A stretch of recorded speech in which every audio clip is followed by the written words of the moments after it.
مشورہ مشورہ ہے مجھے میرے احباب کا، ہونٹ سینوں کے خطرہ میری جان کو ہے، روشنی کے شکاری ہیں نکلے ہوئے، وحشتوں کی ضرورت شبستان کو ہے۔ وہ جو شمشیر میرے تحفظ کو تھی وہ ہمیشہ میرا سر اڑاتی رہی، وہ جو معمور میری حفاظت پہ تھی میری بندوق مجھ کو مٹاتی رہی۔ میں قلم کار تھا جس نے ہر حرف کو اپنی مٹی کی عظمت کا عنواں کیا، قوم کی سرنگونی کے احساس سے اپنے لفظوں کو وحشت پہ قرباں کیا۔ چپ رہا کہ میرے لفظ سچے سہی، خلقت شہر پر خوف طاری نہ ہو۔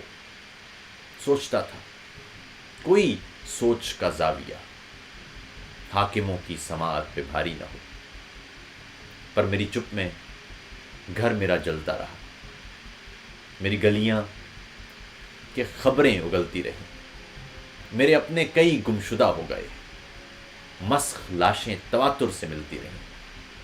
سلسلہ ہوسناک چلتا رہا، شہر جلتا رہا، دیس جلتا رہا، لوگ مرتے رہے، در اکھڑتے رہے، ایک کے بعد ایک گھر اجڑتا رہا۔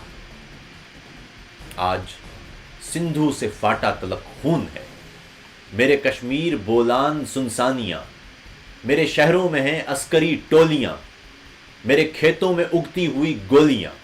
مشورہ ہے مجھے میرے احباب کا، شہر میں زخم پر چیخنا جرم ہے، ظالموں کو سہولت مہیا کرو، سوچنا جرم ہے، بولنا جرم ہے، گمشدہ دوستوں کی شکایت نہ ہو، مسخ لاشوں پہ کوئی عبارت نہ ہو۔ شعر کہتے رہو گیسو و زلف کے، خاک اڑنے کی لیکن حکایت نہ ہو۔ میرے احباب مجھ کو بتاتے نہیں، کیا میرا دیس بس خواب رہ جائے گا؟ وہ جو محدود پنڈی سے لاہور تک، کیا میرا ملک پنجاب رہ جائے گا؟ مشورہ ہے مجھے میرے احباب کا، ہونٹ سینوں کے خطرہ میری جان کو ہے، روشنی کے شکاری ہیں نکلے ہوئے، وحشتوں کی ضرورت شبستان کو ہے۔